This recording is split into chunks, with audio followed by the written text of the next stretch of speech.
Um ano de mudanças, um devocional centrado em desfrutar de Deus, escrito por Nicolás Trenchini e narrado por Léo Barreto.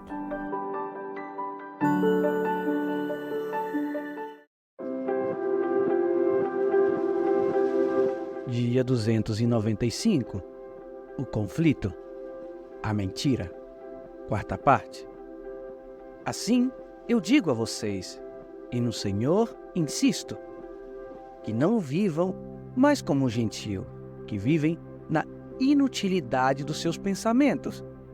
Eles estão obscurecidos no entendimento. Efésios 4, versículo 17 e 18. Ontem, consideramos as consequências externas que produz a mentira. Ter que fugir longe de casa, inimizades entre irmãos e etc. Hoje, gostaríamos que examinássemos suas consequências internas. O que acontece dentro do meu coração quando exagero? O que acontece com a minha própria mente quando escondo parte da verdade? Quais são as consequências internas que se ativam quando manipulo, dissimulo ou minto? Segundo a Bíblia, quando pecamos, e especialmente quando mentimos, nubla-se nossa própria faculdade cognitiva para discernir e interpretar corretamente a realidade. Em nosso versículo, Paulo descreve este estado como uma mente que tem sua capacidade de entendimento obscurecido. O que significa isso? Que uma pessoa, depois que peca, não pode ver bem. A imagem que Paulo descreve é de escuridão e cegueira. Como quando você tenta entrar em uma sala no escuro e estica seus braços para tentar não bater em nada. Cada vez que pecamos, nossa habilidade de avaliar e compreender corretamente uma situação se nubla, se deteriora e se rompe. Quer um exemplo simples? Como costumamos avaliar o pecado do outro no momento de uma calorosa discussão? Nós o magnificamos. Nós o vemos como algo terrível, inadmissível e completamente errado. Mas como avaliamos o nosso pecado? Como algo desculpável, com justa causa e como um mal menor. O que o outro faz é condenável. Nossa resposta, não? Consegue ver? O pecado nos incapacita para avaliar bem a realidade. O que pode nos levar a esse estado obscurecido, quebrado e nublado no caso da mentira e da manipulação. A um ponto onde chegamos a nos autoconvencer de que nossa própria mentira é verdade. Quando isso acontece, estamos diante de um claro exemplo do que o próprio Paulo denomina de uma consciência cauterizada, isto é, congelada, insensível e incapaz de discernir corretamente o bem e o mal. Olhe 1 Timóteo 4, versículo 2, e descobrirá algo muito impressionante. Sabe quem são os que têm a consciência nesse estado? Os mentirosos. Gostaria agora de desafiar você a ler cuidadosamente toda a passagem de Efésios 4, versículo 17 ao 25, na versão NTLH, uma versão mais contemporânea.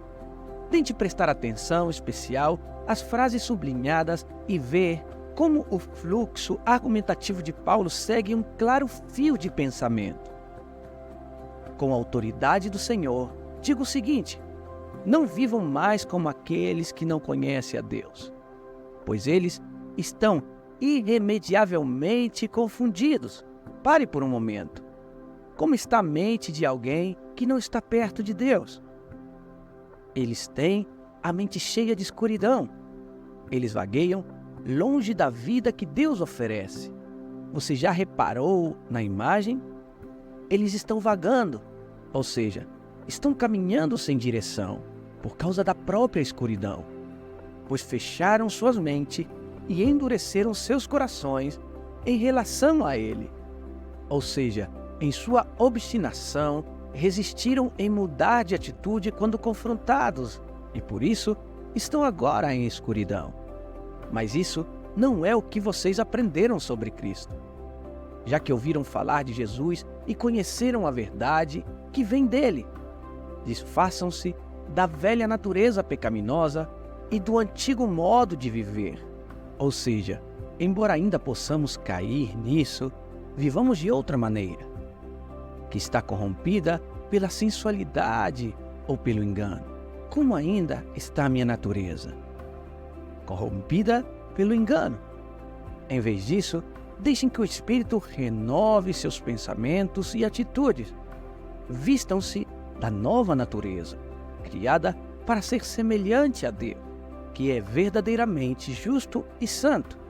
Portanto, como consequência de tudo isso, parem de mentir. Falemos sempre a verdade a todos. Finalmente, gostaria que lesse atentamente o Salmo 36, versículo 1 ao 3. Não há desperdício. Nesse trecho, o salmista diz exatamente o mesmo que Paulo, mas com palavras poéticas. Ao lê-lo, preste atenção a como o autor descreve um hipotético diálogo interno na mente, onde o pecado fala ao coração e o engana, para que o coração seja incapaz de ver seu próprio pecado e aborrecê-lo. O pecado fala ao perverso, lá no fundo do seu coração. O perverso não aprende a temer a Deus. Ele se julga muito importante e pensa que Deus não descobrirá o seu pecado e não o condenará. A conversa dele é má e cheia de mentiras. Ele não tem juízo e não quer fazer o bem. Difícil expressá-lo melhor. Precisamos de ajuda para orar e meditar ao longo do dia. Embora me custe admitir, meus padrões de pecados me fazem ler mal a realidade, inclusive muitas vezes acredito em minhas próprias mentiras. Queremos dizer algo importante antes de você parar de ouvir este áudio. Nosso desejo como ministério é oferecer esses áudios e muitos outros recursos de forma totalmente gratuita. Você sabe como pode nos ajudar a continuar oferecendo-os sem nenhum custo? Não vamos pedir dinheiro.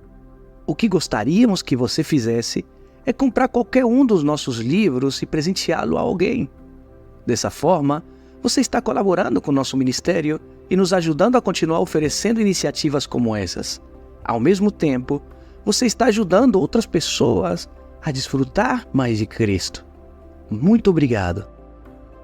Se você deseja acessar mais recursos relacionados ao ministério Mudanças Profundas, convidamos você a buscar-nos nas redes sociais ou visitar o nosso site www.cambiosprofundos.com/pt.